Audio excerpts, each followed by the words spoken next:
Praise the lord. అందరూ బాగున్నారు కదా? మనందరికీ తెలిసిన ఒక మాట మనం మాట్లాడదాం. ఏంటంటే కనుక పుట్టుట గిట్టుట కొరకే అంటారు కదా. అంటే పుట్టిన ప్రతి మనిషి కూడా మరణించక తప్పదు. అందుకే బైబిల్లో కూడా మరణము రుచి చూడని నరుడు ఎవరు రాయబడి ఉంది. కాబట్టి మరణం అనేది తథ్యం. అయితే ఆ మరణము ప్రతి మనిషికి ఎలా ఉంటుంది అనేది ఒకసారి మనం ఆలోచిస్తే కనుక ఈరోజు చాలా మంది ఎలాంటి మరణాన్ని రుచి చూస్తున్నారంటే కనుక యేసుక్రీస్తు ప్రభువారు ఒక మాట అంటారండి. ఏంటంటే, నా జనులు జ్ఞానము లేకే నశించిపోతున్నారు అన్నారంట ఆయన. అంటే ఈ రోజున ప్రతి మనిషి ఎలాంటి మరణము రుచి చూస్తున్నారంటే కనుక అజ్ఞానంతో మనిషి చనిపోతున్నాడు.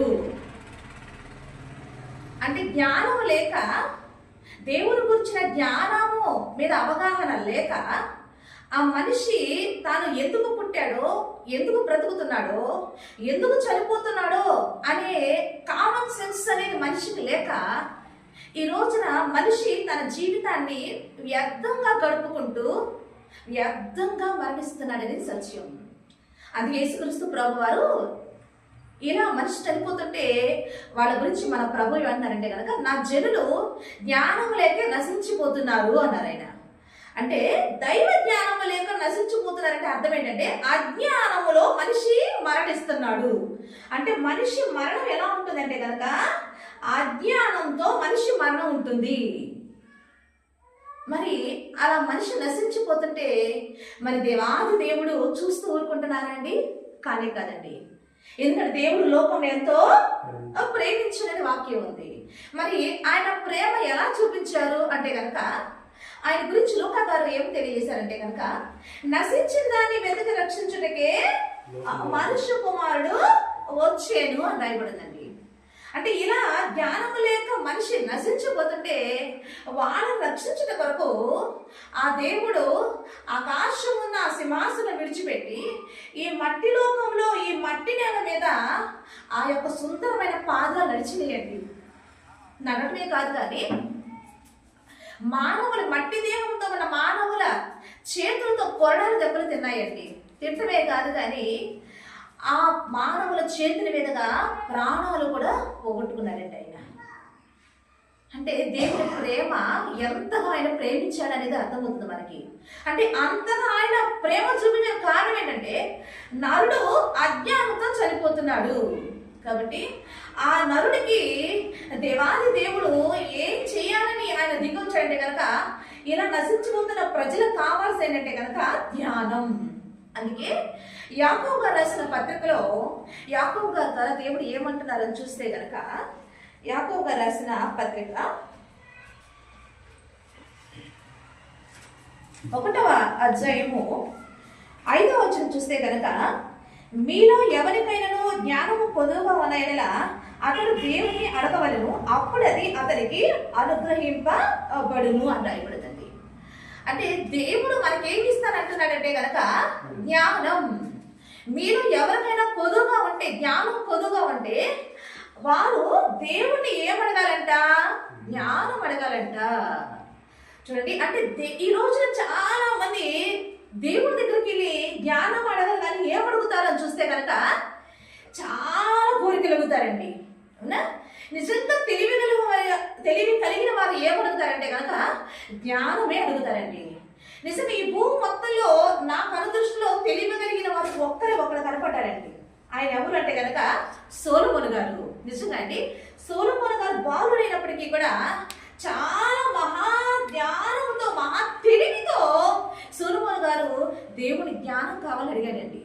కానీ ఈ రోజు మనం ఏమడుగుతాం? దేవుణ్ణి జ్ఞానం అడగం. ప్రభువా నాకు ఉద్యోగం కావాలి, ప్రభువా మరి నేను ఫారిన్ వెళ్ళి చదువుకోవాలి, ప్రభువా నా పిల్లలకు పెళ్ళి అవ్వాలి, ప్రభువా మా పిల్లలకు గర్భఫలాలు కావాలి. చూడండి, మన దేవుణ్ణి ఇవి అడుగుతున్నామండి. అసలు నిజానికి ఈ అడగాలంటే దేవుణ్ణి. కానీ దేవుడు ఏమన్నాడండి? సొలొమోను గారు కూడా ఇవన్నీ అవసరాలు ఉన్నాయి, లేవంటారా? సొలొమోను గారు కూడా ఇవన్నీ అవసరాలు ఉన్నాయి. బాలుడుగా అతను రాజుగా పరిపాలన చేయాలంటే అతనికి రాజుల మీద విజయం కావాలి, అతనికి ఐశ్వర్యం కావాలి, అతని అతనికి ఘనత ఇంకా ఇంకా అనేక విధమైన కావాల్సి వస్తాయి రాజు అంటే కదా. కానీ సొలొమోను ఇవన్నీ అడగలేదు. కానీ ఏమడగంటే ఒక్క జ్ఞానమే. ఆ సొలొమోను అడిగింది దేవాది దేవుడి మెప్పించినట్టు అయిందండి.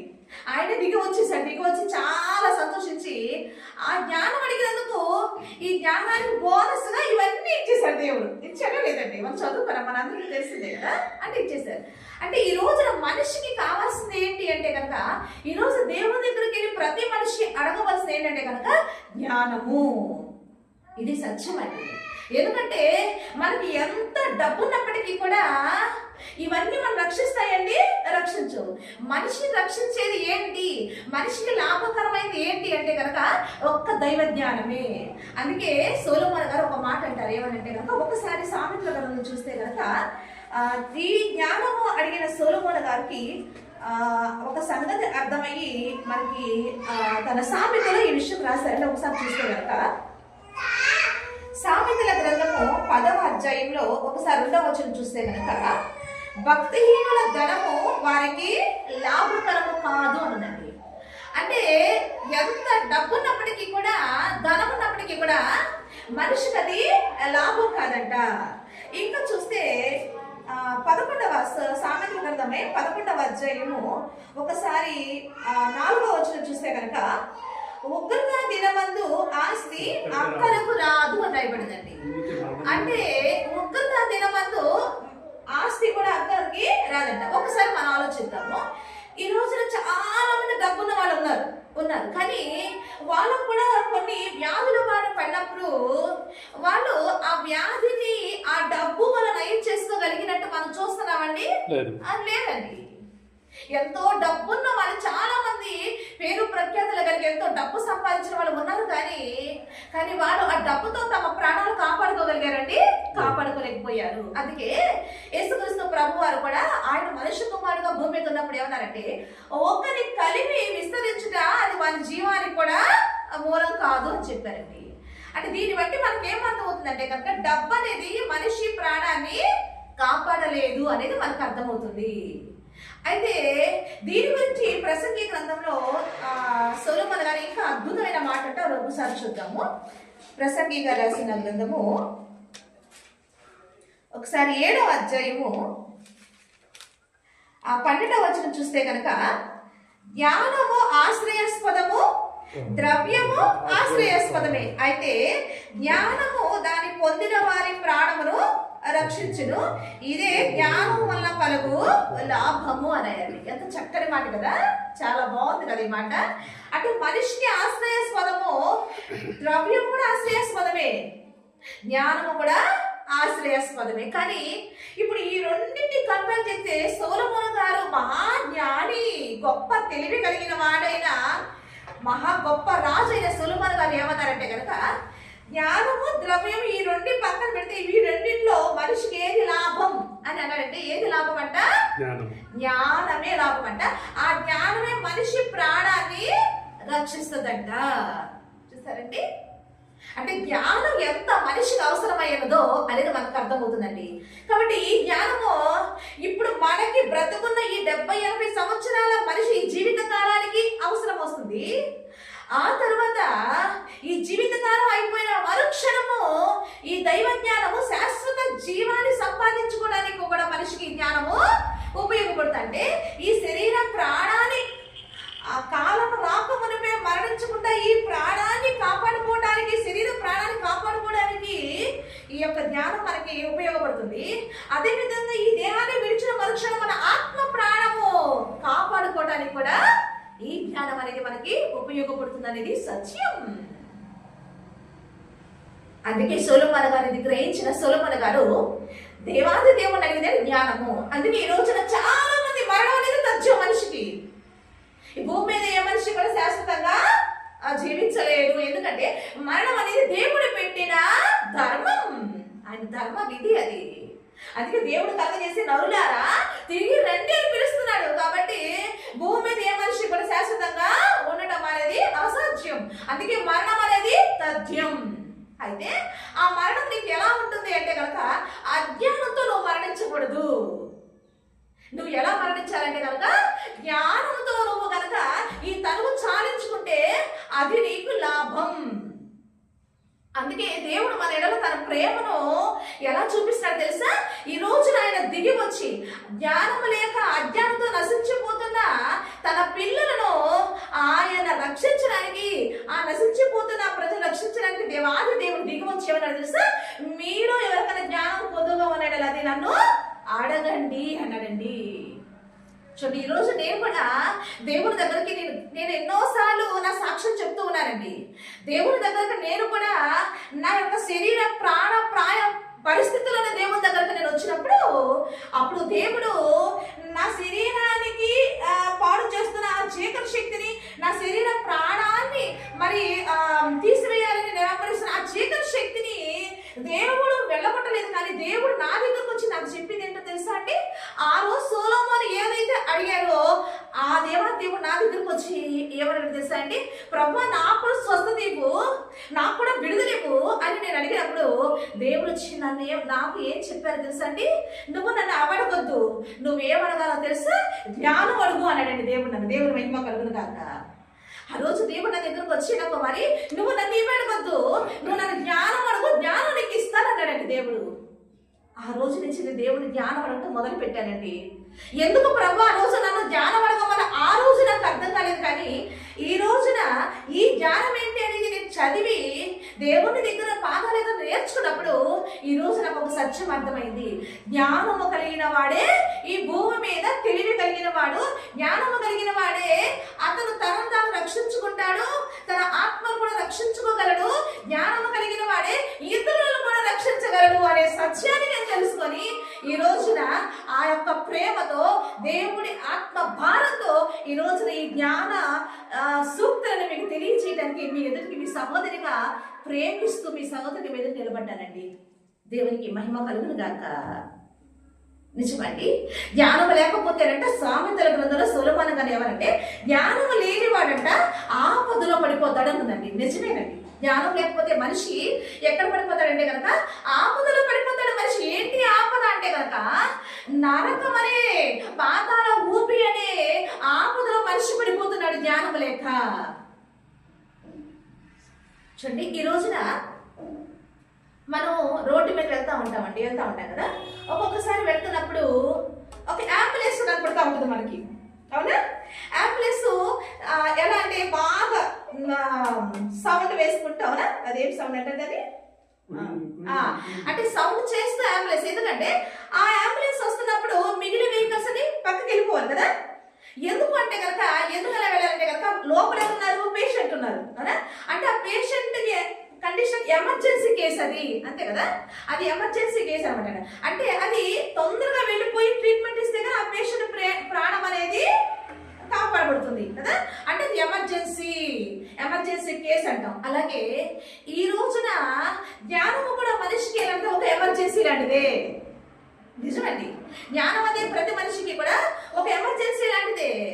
ఎందుకంటే యేసుక్రీస్తు ప్రభు వారు యాకోబు వారి ద్వారా ఒక మాట చెప్పారు. ఏంటంటే కనుక రేపేమి సంభవించునో మీకు తెలియదు, మీ జీవము ఏ పాటిది అన్నాడండి. కాబట్టి ఒక్కసారి మనం అందరం ఆలోచిద్దాము.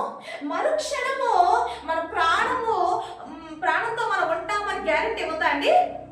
లేదు. అందుకే జ్ఞానం అనేది మనిషికి ఎలాంటిది అంటే కనుక ఎమర్జెన్సీ లాంటిది. కాబట్టి ఈ రోజున మనము ప్రాణం ఉండగానే మనం అందుకే ఏం చేయాలండి? మనం అంటాం కదా, దీపం ఉండగానే ఇల్లు చక్క పెట్టుకోవాలంట. అలాగే మన యొక్క ఈ యొక్క దేహంలో ఆత్మ అనే దీపం ఉండగానే మనం ఏం చేయాలంట? మన ఆత్మను మనము రక్షించుకోవాలంట. కాబట్టి ఈ ఎమర్జెన్సీ అయిన ఈ జ్ఞానాన్ని ఈ రోజున దేవాది దేవుడు సర్వలోకంలో కూడా ఆయన అనేక సేవకుల్ని ఆయన దిగువచ్చని జ్ఞానాన్ని ప్రకటించడానికి అపోస్తుల్ని పంపించారు. ఈ జ్ఞానాన్ని ప్రకటించడానికి ఈ రోజున తన సేవకులు కూడా తన జ్ఞానాత్మతో నింపి ఈ రోజున సర్వలోకానికి వెళ్ళి ఈ జ్ఞానాన్ని ప్రకటించమని ఆయన పంపిస్తున్నారండి. కాబట్టి ఈ రోజున మనకు తెలియజేస్తున్న జ్ఞానం ఏంటి? ఎందుకంటే దేవుని గురించిన జ్ఞానం, మహాజ్ఞానము ఆయన ఉందండి. కాబట్టి ఒక మనిషి తనకిచ్చిన దేవుడు తనకిచ్చిన ఆయుష్కాలము 70-80 సంవత్సరాల ఆయుష్కాలము ఒక మనిషి దేవుడి గురించిన మహాజ్ఞానాన్ని ప్రకటించడానికి ఒక మనిషి ఆయుష్కాలం అనేది ఏ మాత్రము కూడా సరిపోదు అనేది సత్యం. అయితే ఎవరికి దేవుడు ఎంత సామర్థ్యం ఇచ్చి, అంటే ఎంత జ్ఞానం అనే సామర్థ్యం ఇచ్చి ఆయన పని చేయించుకుంటాడో, దేవుడు నాకు ఇచ్చిన సామర్థ్యాన్ని బట్టి ఈ రోజున దేవుని మహాజ్ఞాన సంగతిలో ఒక సంగతి మనము ఆలోచిద్దామండి. ఏంటని చూస్తే కనుక ఒకసారి మనము చూడండి. లాస్ట్ వీక్ ఒక విషయాన్ని మనము పరిశోధించాం. ఏంటంటే కనుక నీతి దుర్నీతి అనే విషయాన్ని మనము పరిశోధించాం. అయితే ఇప్పుడు ఒక సహోదరి మరి నాకు కాల్ చేసి ఒక విషయం అడిగింది. ఏంటంటే కనుక సిస్టర్, నీతి అనేది యేసుక్రీస్తు ప్రభువాన్ని నమ్మితే నీతి కలుగుతుంది కదా, మరి ఆయన ఆజ్ఞలను లాస్ట్ టైం ద్వితీయోపదేశ కాండంలో నేను నీతి ఎలా కలుగుతుంది అనే విషయాన్ని చెప్పానండి. ఆయన ఆజ్ఞలు గైకొనడం వల్ల మనకి నీతి కలుగుతుంది అనే సంగతి నేను తెలియజేశాను. అయితే ఆ సహోదరి నాకు ఫోన్ చేసి ఏమడిగిందంటే కనుక, మరి దేవుని నమ్మటం వల్ల కదా మనకు నీతి కలిగేది అని, మరి ఇది మీరు చెప్పలేదు ఏంటి అని నాకు మరి ఈ విధంగా అడిగిందండి. నిజమే కదా.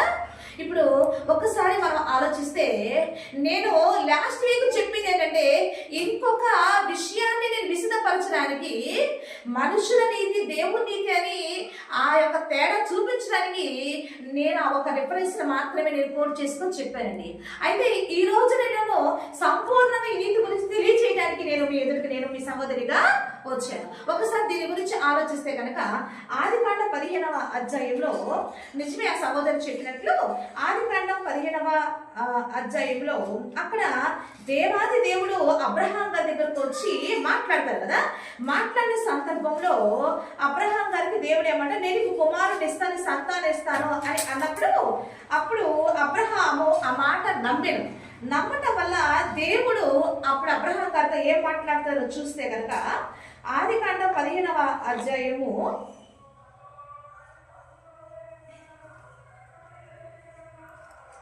ఒకసారి 5వ వచనం చూద్దామా. మరియు చదవండి. మరియు ఆయన వెలుపలికి అతను తీసుకుని వచ్చి నీవు ఆకాశం వైపు తేరి చూచి నక్షత్రం లెక్కించుటకు నీ చేతనైతే లెక్కించమని చెప్పి నీ సంతానము ఆలాగవును చెప్పెను. అతడు యెహోవాను నమ్మెను, ఆయన అది అతనికి నీతిగా ఎంచెను అని రాయబడిందండి. అంటే అబ్రహాము దగ్గరకు వచ్చి దేవుడు ఏం మాట్లాడారండి, నేను నీకు సంతానం ఇస్తాను, అవునా, ఆకాశ నక్షత్రం వైపు చూడు, అలా నీ సంతానాన్ని విస్తరింపజేస్తానని చెప్పి మనం చూస్తున్నాం. అప్పుడు అబ్రహాం గారు ఎప్పుడైతే దేవుడు చెప్పారో వెంటనే అబ్రహాం గారు ఏం చేశారండి, అది నమ్మారంట. ఆయన అలా నమ్మటం వల్ల దేవుడు ఆయన ఏమన్నంటే, అబ్రహాము దేవుని నమ్మెను, అది అతనికి నీతిగా ఎంచబడెను అని రాయబడిందండి. అంటే దేవుణ్ణి నమ్మటం వలన అది అబ్రహాం గారికి దేవుడు నీతిగా ఎంచాడంట. అయితే దీని గురించి పౌలు గారు కొత్త నిబంధనల రోమీయులకు లెటర్ రాస్తూ అది ఏ సందర్భంలో అబ్రహాం గారు దేవుడు మాట్లాడారనే విషయాన్ని కోట్ చేశారు. ఒక్కసారి చూద్దాము. రోమీయులకు రాసిన పత్రిక ఒకసారి 4వ అధ్యాయము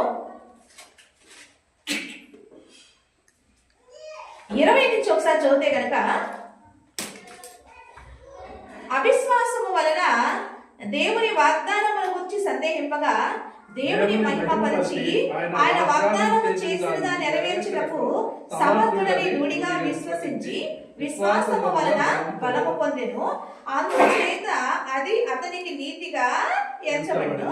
అది అతనికి ఎంచబడినని అతని నిమిత్తము మాత్రమే కాదు, కానీ మన ప్రభువైన యేసును మృతులలో నుండి లేపిన వారి యందు విశ్వాసం ఉంచిన మనకును ఎంచబడినని మన నిమిత్తము కూడా వ్రాయబడెను అన్నాడు.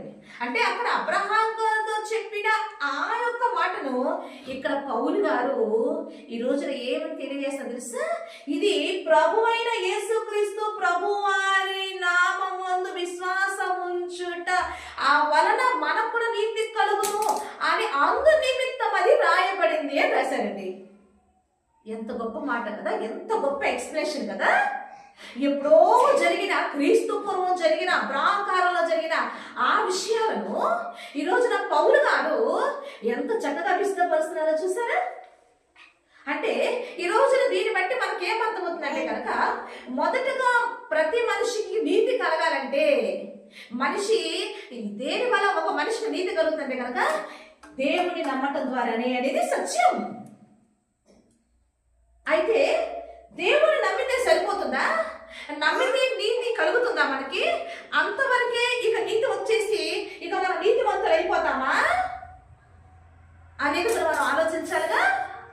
అనేది మనం ఒకసారి ఆలోచిస్తే కనుక, ఈ రోజున ఒకసారి మనం ఆలోచిస్తే యాకోబు రాసిన పత్రికలో ఒక మాట ఉంటుంది, చూద్దాము. యాకోబు రాసిన పత్రిక 2వ అధ్యాయము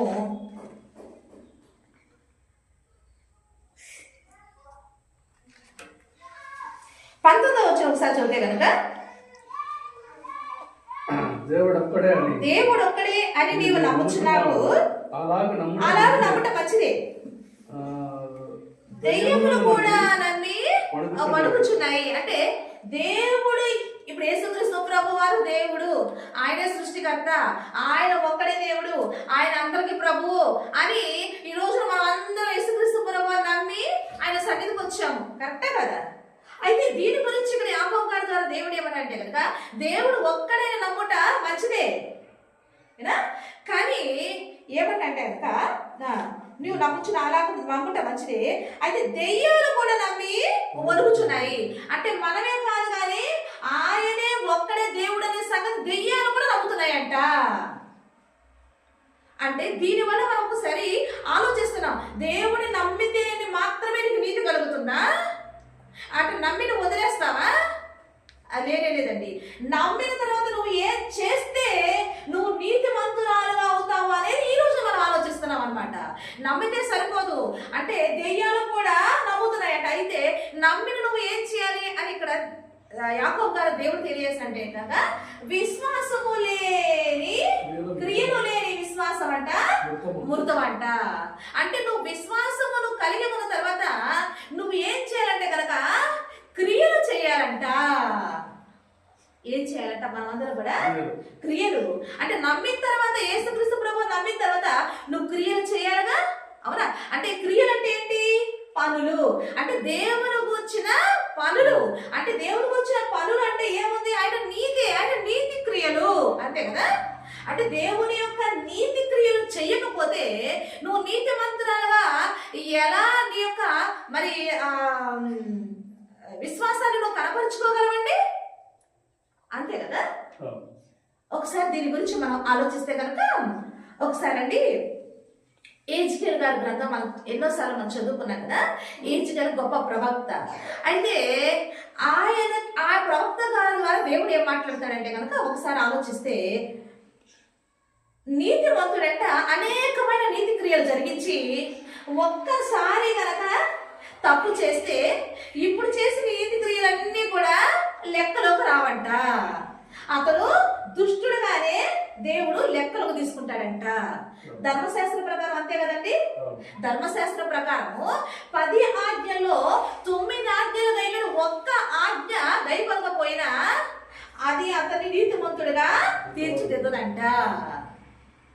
అదేవిధంగా దుష్టుడి విషయంకి వస్తే కనుక అనేకమైన దుష్ట క్రియలు చేసి దేవుడు ఈయన దేవుడు తెలుసుకొని అవన్నీ కూడా మరి చేయకుండా విడిచిపెట్టేసి ఇక నీతి తెలుసుకొని నీతి క్రియలు చేస్తే కనుక ఇతను దేవుడు నీతిమంతుడుగా తీర్పు తీరుస్తాడంట. ఒకసారి మనం ఆలోచిద్దామండి. ఒకసారి మనం ఆలోచిస్తే అంటే దేవుని యొక్క ఉద్దేశాలు ఎలా ఉన్నాయి అంటే, దేవుడు ఏం చెప్పాలనుకుంటున్నాడు? ఒక వ్యక్తి నీతిమంతుడిగా అవ్వాలి అంటే గనక అసలు దేవుడు ఒక వ్యక్తి నీతిమంతుడిగా ఎలా చేస్తున్నాడు అనేది ఈరోజు మనం ఆలోచిస్తున్నామండి.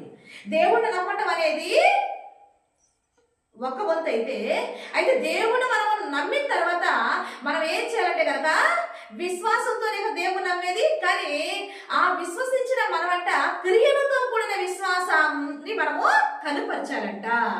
అలా క్రియలు లేకపోతే మన విశ్వాసం మృతంతో సమానం అంటున్నాడు అని తెలియజేస్తూ, అబ్రహాము గారు దేవుడు నమ్మాడు, అది నీతిగా ఎంచబడింది అంతవరకే చదువుతున్నా కానీ అబ్రహాం గారు దేవుని నమ్మి తన యొక్క నమ్మకాన్ని విశ్వాసాన్ని ఎలా చూపించాడు, క్రియల రూపంలో చూపించాడు అనేది ఇక్కడ యాకోబు రాసిన పత్రికలో మనకి స్పష్టంగా కనపడుతుందండి.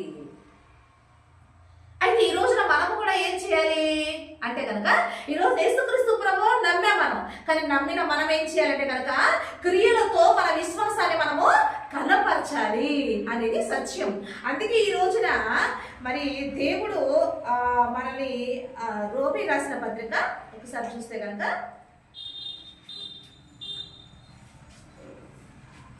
8వ అధ్యాయము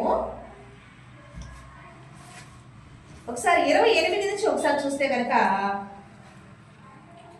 దేవుని ప్రేమించు వారికి అనగా ఆయన సంకల్పం చొప్పున పిలువబడిన వారికి మేలు కలుగటకై సమస్తము సమకూడి జరుగుచున్నవని ఎరుగుదము. ఎందుకనగా తన కుమారుడు అనేక సహోదరుల జ్యేష్ఠుడగునట్లు దేవుడు ఎవరిని ముందు ఎరిగినో వారు తన కుమారునితో సారూప్యము గలవారగుటకు వారిని ముందుగా నిర్ణయించెను. మరియు ఎవరిని ముందుగా నిర్ణయించినో వారిని పిలిచెను, ఎవరిని పిలిచెను వారిని నీతిమంతులుగా తీర్చెను, ఎవరిని నీతిమంతులుగా తీర్చెను వారిని మహిమపరచెను రాయబడిందండి. అంటే దీన్ని బట్టి మనకి ఏమర్థమవుతుంది, అంటే కనుక మనందరి దేవుడు పిలిచి నీతిని అనుగ్రహించి నీతిమంతులుగా దేవుడు మనల్ని చేశాడైతే, ఇప్పుడు దేవుడిని నమ్మి మనకు నీతి కలిగేలా చేసిన తర్వాత ఆయన మనకి ఏం చేసి నీతిమంతులుగా మనం తీర్చిదిద్దుతున్నాడంట పిలిచిన మనల్ని. చూడండి ఒక్కసారి ఇదే రోమీ రాసిన పత్రికలో ఇంకో రెఫరెన్స్ చూస్తే కనుక, అసలు మనకు ఒకప్పుడు నీతి ఉందా అంటే కనుక, ఇప్పుడు దేవుడు నమ్మితేనే ఈ రోజు భూమి మీద ఉన్న ప్రతి మనిషికి నీతి కలిగేదని సత్యం. అంటే యేసుక్రీస్తు ప్రభు వారి ద్వారా మాత్రమే ఒక మనిషి నీతిమంతుడు అని స్టాంప్ పెంచుకోగలడనేది సత్యం. అంటే యేసుక్రీస్తు నమ్మకపోతే, నీతిమంతుడు కాకపోతే వాళ్ళందరూ ఎవరు అనేది ఒక్కసారి మనం ఆలోచిస్తే కనుక, చూడండి రోమీ రాసిన పత్రిక 5వ అధ్యాయము ఒకసారి 19వ వచనం చూస్తే కనుక, ఏలయనగా ఒక మనుషుని అవిధేయత వలన అనేకులు పాపులుగా ఏలాగ చేయబడినో అలాగే ఒకరి విధేయత వలన అనేకులు నీతిమంతులుగా చేయబడుదురు అని రాయబడింది. ఎక్సలెంట్ సెంటెన్స్ కదండి ఇది. అంటే సత్యం. అంటే ఈ రోజున నీతిమంతుడుగా అంటే యేసుక్రీస్తు ప్రభువు ద్వారా మాత్రమే ఈ రోజున ఒక మనిషి నీతిమంతుడుగా మరి ముద్ర వేయించుకుంటున్నారని సత్యం. అంటే యేసుక్రీస్తు నమ్మకపోతే వీళ్ళందరూ కూడా ఎలా కనపడుతున్నారంటే కనుక ఆ పాపులుగా కనపడుతున్నారంట దేవుని దృష్టిలో.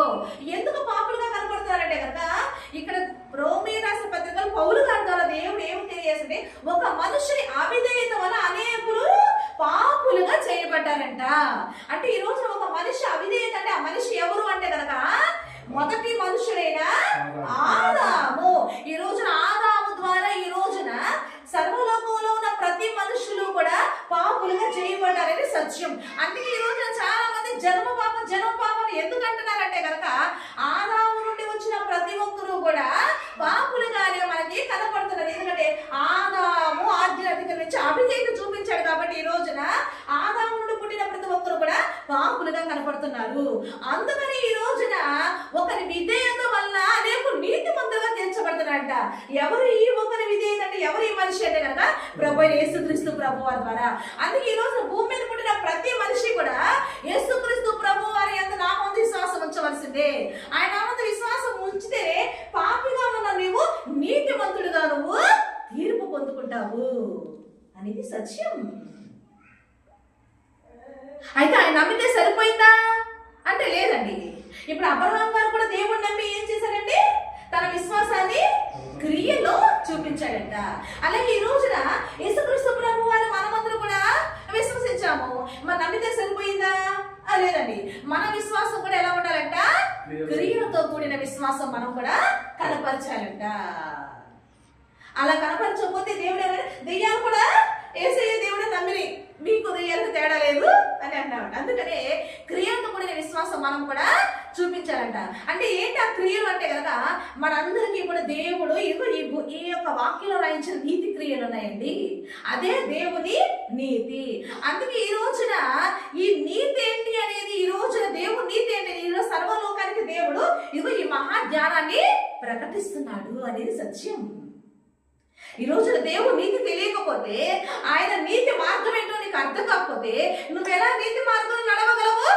ఒక విశ్వాసం ఉంటే అది నీకు సరిపోదు అని దేవుడు తెలియజేస్తున్నప్పుడు నువ్వు నాకు విశ్వాసం ఉందని చెప్పి నువ్వు ఇంట్లో కూర్చుంటావా? నాకు విశ్వాసం ఉందని చెప్పి దేవుని నీతిని తెలుసుకోకుండా ఆ నీతి ప్రకారం నువ్వు నడుచుకోకుండా ఉంటే నువ్వు నిత్య జీవానికి వస్తావా అంటే రానే రావు అనేది సత్యం.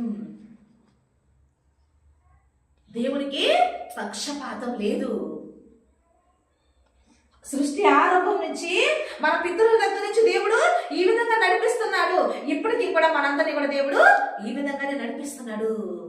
అందుకేనండి ఎందుకే ద్వితీయోపదేశ కాండంలో ఆ మాటలను ఎందుకు తెలియజేశారంటే కనుక ఆ నీతి, దేవుని నీతి ఏంటంటే ఆయన ఆజ్ఞలేంటో మనం నేర్చుకొని ఆజ్ఞలను మనం గైకున్నప్పుడు అదే మనకి ఏం కలుగజేస్తుందంటే నీతిని కలుగజేస్తుంది. అంటే దేవుని నమ్మటం వల్ల మనకు నీతి కలుగుతుంది.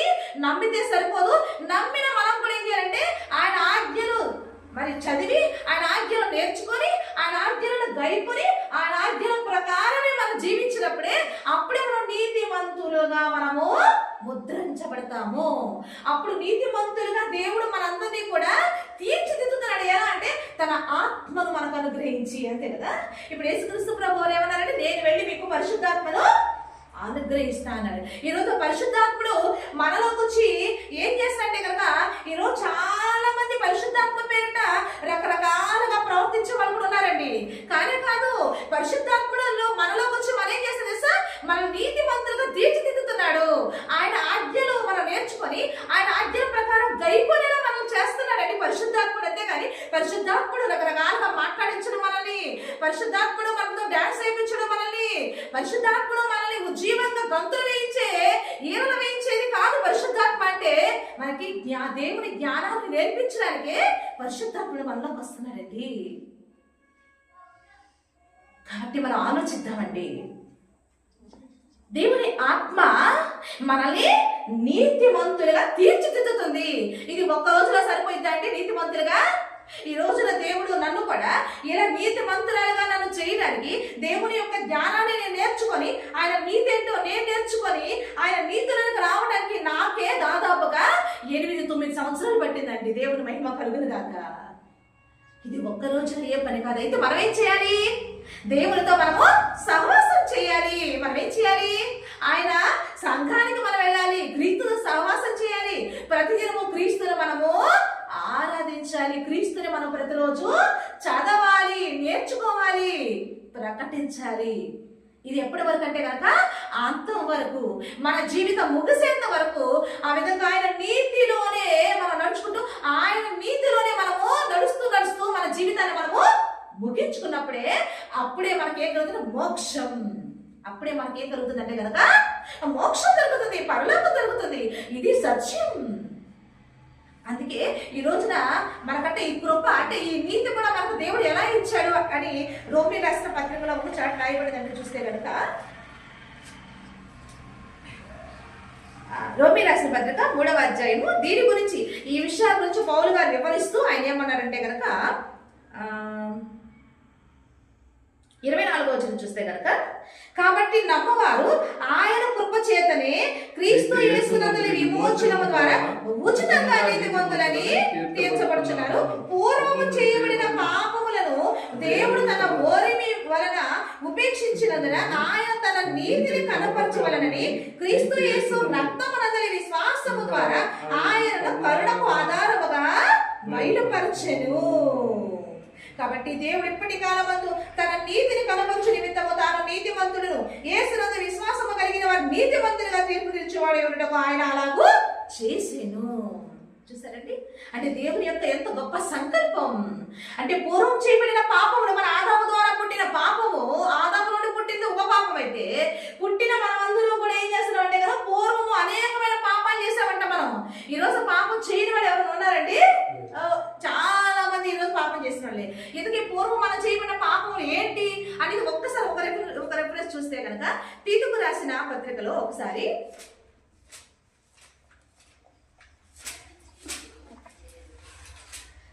తీతు గారికి పౌలు గారు లెటర్ రాస్తే అందులో 3వ అధ్యాయము ఒకసారి 3వ వచనం చూస్తే కనుక ఎందుకనగా మనము కూడా మునుపు అవివేకులమును అవిధేయులమును మోసపోయిన వారమును నానా విధములైన దురాశలకు భోగములకు దాసులమై ఉండి దుష్టత్వమునందును అసూయందును కాలము గడుపుచు అసహ్యులమై ఒకరినొకరు ద్వేషించు ఉంటిమి.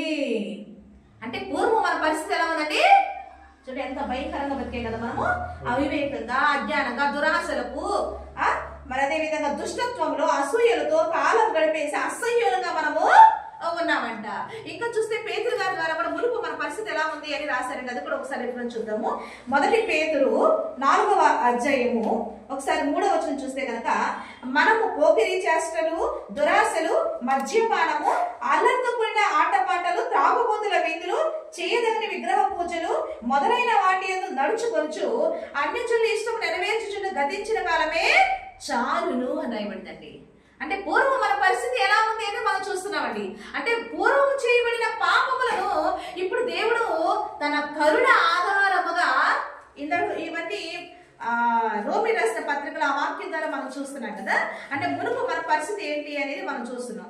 ఒకసారి రోమి రాసిన పత్రిక కరుణకు ఆధారంగా దేవుడు ఎలా చూపించే రోమి రాసిన పత్రిక 3వ అధ్యాయము 25వ వచనం చూస్తే కనుక పూర్వము చేయబడిన పాపములను దేవుడు తన ఓరిమి వలన ఉపేక్షించినందున ఇప్పుడు తన నీతిని కనపరచవలని రాయబడిందండి. అంటే పూర్వం చేయబడిన పాపాలు ఇవన్నీ కూడా ఏంటంటే ఇప్పుడు చదివినవన్నీ కూడా పేతురు గారి ద్వారా చదివాం, మనం తీతు గారి పత్రిక ద్వారా చదివాం. అంటే ఇవన్నీ కూడా ఏ మనిషి చేయకుండా ఉండాలంటారా?